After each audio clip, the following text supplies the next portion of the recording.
मेरा नाम दीक्षा है और आज मैं आपको कुछ ऐसा बताने जा रही हूँ जिसको सोचती हूँ तो आज भी मेरी रूह कांप जाती है और जिसकी वजह से मेरी बहन की ज़िंदगी बर्बाद हो गई।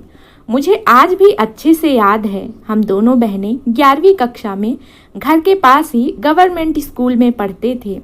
उसका नाम बुलबुल था। वैसे बुलबुल मेरी सगी बहन नहीं थी, वो मेरे मामा की बेटी थी। उसके पापा अचानक से ही एक्सीडेंट में चल बसे और फिर बुलबुल की माँ ने भी कुछ साल बाद दूसरी शादी करने का सोच लिया क्योंकि लड़का अच्छा मिल गया था। बस शर्त ये थी कि वो बुलबुल को कभी नहीं अपनाएगा।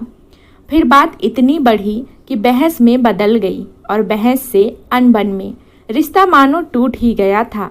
पर फिर मेरे पापा और माँ ने बुलबुल को अपने पास ही रख लिया। सच कहूँ तो कभी ऐसा लगा ही नहीं कि बुलबुल मेरी सगी बहन नहीं है। हम दोनों बहनों की आपस में खूब जमती थी, साथ पढ़ना, खेलना, मस्ती करना, ऐसे ही हंसी खुशी दिन गुजर रहे थे। फिर एक दिन रोज की तरह शाम के 4 बजे हमारी स्कूल की छुट्टी हुई। तभी बुलबुल ने कहा, दीदी मैं ज़रा बाथरूम होकर आती हूँ। फिर करीब 15 मिनट हुए लेकिन वो वापस ही नहीं लौटी। पर जैसे जैसे वक्त बढ़ता जा रहा था मेरी चिंता भी आसमान छूने लगी थी। जब मुझसे रहा नहीं गया तो मैं खुद ही बाथरूम के अंदर चली गई। मैंने बाथरूम के अंदर कदम रखा ही था कि देखा बाथरूम के फर्श पर पानी नहीं बल्कि खून गिर रहा था, जिससे सारा फर्श खूनम खून हो चुका था।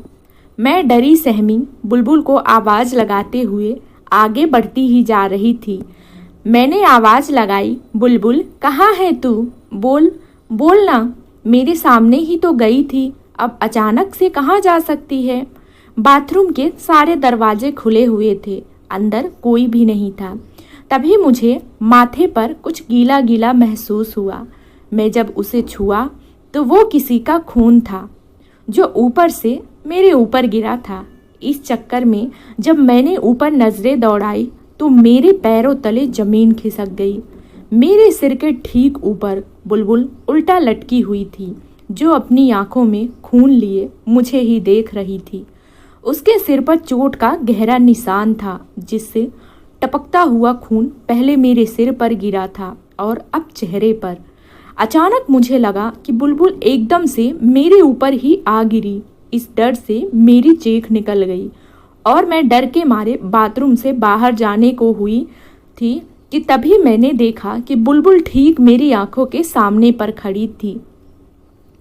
बुलबुल बोली, दीदी आप डर क्यों रही हो? मैं आपकी बुलबुल हूँ, चलो घर चलते हैं, शाम हो गई है, पक्का माँ गुस्सा करेंगी।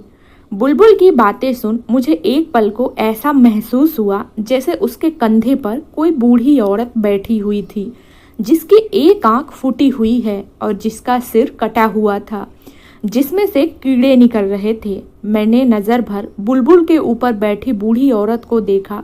फिर अगले ही पल बुलबुल की आंखों से और माथे से खून गिर रहा था। उसके पैर उल्टे हो चुके थे। वह उल्टे पैरों से ही मेरी तरफ चली आ रही थी कि तभी हमारे स्कूल का पियोन रामू काका और कुछ टीचर्स वहां दौड़े आए। सबके आते ही बुलबुल ठीक हो गई। तभी रामू काका बोले, क्या हुआ दीक्षा, तुम चीखी क्यों? रामू काका ने आते ही मुझसे पूछा। बुलबुल भी दरवाजे के पीछे खड़ी मुझे देख ही रही थी और मैं उसे।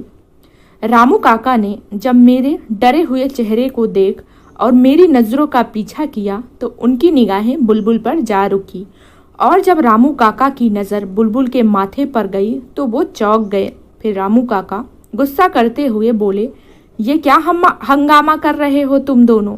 स्कूल में लड़ाई झगड़ा करने आते हो? रुको, अभी तुम्हारे पापा को फ़ोन करके तुम्हारी कंप्लेन करता हूँ। रामू काका मुझे खरी खोटी सुनाते हुए बुलबुल को संभालते हुए बाहर ले गए।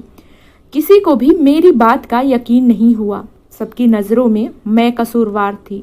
सबको लग रहा था कि हम दोनों के बीच किसी बात का झगड़ा हुआ है और गुस्से में मैंने बुलबुल का माथा लहूलुहान कर दिया था। बुलबुल अपना इलाज कराकर बाहर आई तो उसके हाव भाव पहले जैसे हो गए थे। उसने आते ही मुझे गले से लगा लिया और रोते हुए कहने लगी, दीक्षा दीदी, मेरे साथ ये सब किसने किया? किसकी वजह से मेरे सिर पर इतनी चोट लगी है? दीदी कुछ बताओ तो। बुलबुल मेरे गले लगकर दर्द के मारे रोए जा रही थी, पर मैंने उसकी किसी बात का भी कोई जवाब नहीं दिया। हम दोनों बहनें जब घर पहुंचे तो पापा गुस्से से हमारे ही आने का वेट कर रहे थे। पापा बोले, मुझे सब कुछ सच सच जानना है। क्या हुआ था तुम दोनों के बीच? मुझे स्कूल से फ़ोन आया था, तुमने गुस्से में बुलबुल का सिर फोड़ दिया, पर क्यों? पापा मुझे खरी खोटी सुनाए जा रहे थे। मैंने पापा की किसी बात का जवाब नहीं दिया और खड़ी रोती रही। पापा के इतना डांटने पर भी जब मैंने जवाब नहीं दिया तो खुद ही झुझलाते हुए वो अपने कमरे में चले गए और जाते जाते पापा सबको यह कह गए कि कोई भी आज दीक्षा को खाना नहीं देगा। हुआ भी बिल्कुल ऐसा ही। लेकिन फिर बुलबुल चोरी छिपे मेरे लिए खाना लेकर आई। बुलबुल बोली, दीदी आपने दोपहर से कुछ नहीं खाया है, प्लीज कुछ खा लीजिए। ये कहते हुए बुलबुल रोटी का एक निवाला तोड़ मुझे खिलाने जा ही रही थी कि तभी मैंने एकदम से बुलबुल का हाथ पकड़कर उससे सीधा पूछा, बुलबुल क्या तुम्हें सच में कुछ भी याद नहीं है? बुलबुल बोली, किस बारे में दीदी? मैंने कहा, छुट्टी के बाद जब तुम बाथरूम में गई थी तब क्या हुआ था, तुम्हें कुछ भी याद नहीं है क्या? मेरे इस सवाल पर बुलबुल ने कुछ सोचते हुए कहा, दीक्षा दीदी बस मुझे धुंधला धुंधला सा कुछ याद है। दीदी मैं जैसे ही अंदर गई तो बाथरूम के वॉश बेसिन से पानी नहीं बल्कि खून गिर रहा था, जिससे सारा फर्श खूनम खून हो चुका था। मैं डरी सहमी आवाज़ लगाते हुए आगे बढ़ती जा रही थी, पर बाथरूम के सारे दरवाजे खुले हुए थे। तभी मुझे मेरे माथे पर कुछ गीला सा महसूस हुआ। मैंने जब छुआ तो वो किसी का खून था, लेकिन जैसे ही मैंने ऊपर नज़र दौड़ाई मैं डर के मारे हालत ख़राब हो गई थी मेरी।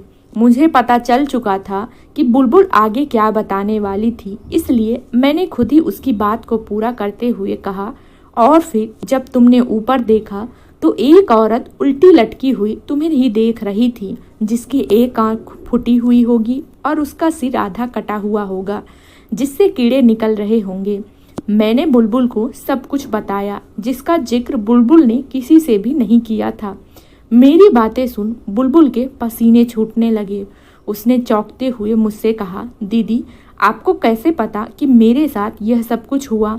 दीक्षा बोली, क्योंकि मेरे साथ भी ठीक ऐसा ही हुआ था, बस फर्क इतना है कि मेरे पूरे शरीर पर कहीं चोट नहीं लगी।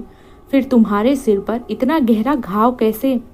मेरे इस बात पर बुलबुल ने अपने सिर की चोट को महसूस करते हुए कहा, दीदी वो डर के मारे जब मैं दरवाजे की ओर दौड़ी तो मेरा पैर फिसल गया और मैं एक झटके से नीचे गिरकर बेहोश हो गई। उसके बाद का मुझे कुछ याद नहीं। बुलबुल की बातें सुनने के बाद कई सवाल से मेरा सर फटा जा रहा था। आखिर ऐसा क्या था उस बाथरूम में, और वहाँ खून का गिरना, उल्टी लटकी हुई बूढ़ी औरत। मैं सबके बारे में सोच ही रही थी कि तभी मैंने देखा कि बुलबुल गहरी नींद में सो चुकी है। शायद दवाइयों ने अपना असर दिखाना शुरू कर दिया था। बुलबुल को चैन से सोता हुआ देख मैंने भी कमरे की लाइट तुरंत बंद कर दी।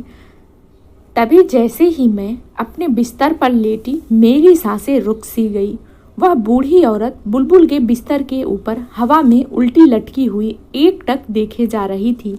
तभी वो नीचे उतरी और बुलबुल के सर पर लगी चोट से उसका खून पीने लगी। बुलबुल नींद में दर्द से छटपटा रही थी।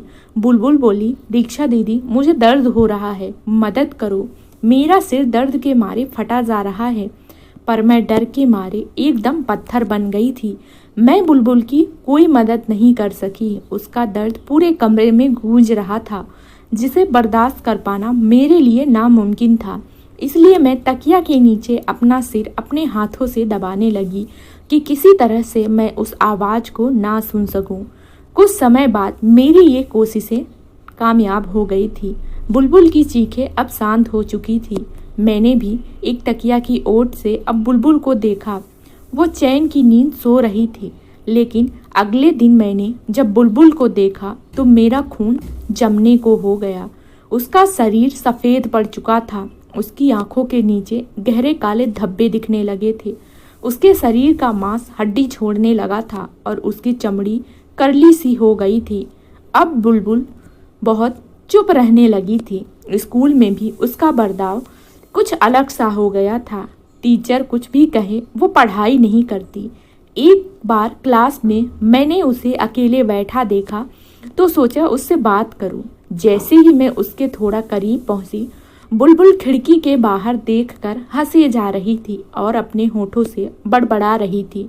उसे देख अब मेरी धड़कनें बढ़ चुकी थी। मैं डरते डरते उसके पीछे जाकर खिड़की की ओर नजर घुमाई तो मुझे वो बूढ़ी औरत का साया दिखा जो रात में बुलबुल के सिर के घाव से उसका खून चूस रही थी। तभी बुलबुल मेरी ओर बढ़ी। उसके चेहरे पर बेहद गुस्सा था। उसकी आंखें पूरी तरह से लाल हो चुकी थी।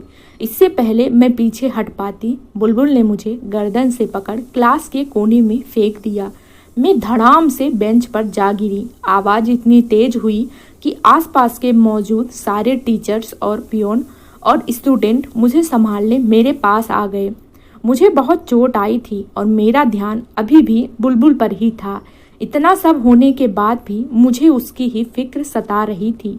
पियोन भी गुस्से में बुलबुल को पकड़ के उसके पास जा ही रहा था कि बुलबुल ने एक झटके से उसका सिर उसके धड़ से अलग कर दिया। बेचारी की आखिरी सांस उसके जिस्म के किसी हिस्से में फंस के ही रह गई। एक पल में ही सारे टीचर और स्टूडेंट्स डर के मारे चीखने लगे। सबको अब अपनी जान प्यारी लगने लगी। फिर टीचर ही मुझे सहारे से बाहर ले गए थे। अब पूरे स्कूल में चीखें गूंजने लगी थी। इतना तेज का हल्ला मचा कि प्रिंसिपल भी खुद अपने कैबिन से निकलकर सबके बीच आ गया था। प्रिंसिपल बोला, इतना शोर किस बात का हो रहा है? हाँ, यहाँ पर कोई जानवर घुसा है क्या? प्रिंसिपल सबसे पूछता हुआ आगे चला आ रहा था, पर किसी ने भी प्रिंसिपल की एक नहीं सुनी और सब अपनी जान बचाने के लिए भाग रहे थे। पर प्रिंसिपल वापस उसी तरफ जा रहा था जहाँ से बुलबुल आ रही थी। प्रिंसिपल ने भी जब बुलबुल को पियोन के खून से लथपथ देखा तो ये एक पल को तो वो डर गया, पर अगले ही पल वो गुस्से में तमतमाता हुआ बुलबुल की ओर तेजी से बढ़ने लगा। प्रिंसिपल बोला, ये क्या हुलिया बना रखा है तुमने? ये कहाँ से लाल रंग पोत कर बच्चों को डरा रही हो? रुको, अभी तुम्हें रस्टिगेट करता हूँ। प्रिंसिपल यह कहता हुआ बुलबुल के करीब जा ही रहा था कि अचानक उसकी नज़र बुलबुल के पैरों पर पड़ी जो उल्टे थे। बुलबुल के पैरों को देख डर के मारे प्रिंसिपल का गला सूख गया था।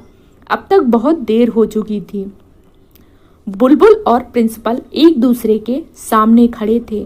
प्रिंसिपल डर के मारे कांप रहा था कि अचानक बुलबुल हवा में उड़कर प्रिंसिपल को घूरने लगी। प्रिंसिपल जान गया था कि उसके सामने बुलबुल नहीं बल्कि उसकी मौत है और शायद उसे बुलबुल में किसी और का सा अक्स दिखाई दे रहा था। जितना मुझे याद है, प्रिंसिपल ने लड़खड़ाते हुए शब्दों में बस इतना कहा था, तू तू तू तो वही है ना? पर मैंने तो तुझे मारकर बाथरूम में दफना दिया था, पर तू वापस कैसे आ सकती है? बुलबुल के अंदर से एक औरत बोली। मास्टर, तुझे क्या लगा मेरा बचपन, मेरी जिंदगी बर्बाद करके तू आज़ाद घूमता रहेगा?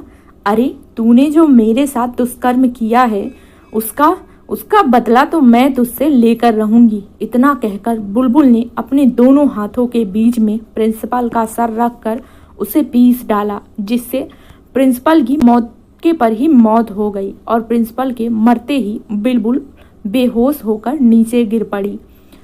उस हादसे के बाद से बुलबुल ने किसी भी शख्स से बात नहीं की। हाँ, पर वो आज भी कभी आसमान में तो कभी खिड़की के बाहर देखकर मुस्कुराती रहती है।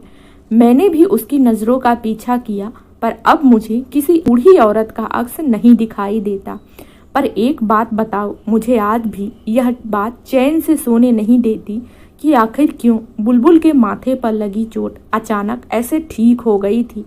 अब शायद वो बूढ़ी औरत बुलबुल का पीछा छोड़ दिया था या नहीं, ये तो मुझे भी नहीं पता था, लेकिन अब मेरी बहन को वो तकलीफ़ नहीं पहुंचाती थी।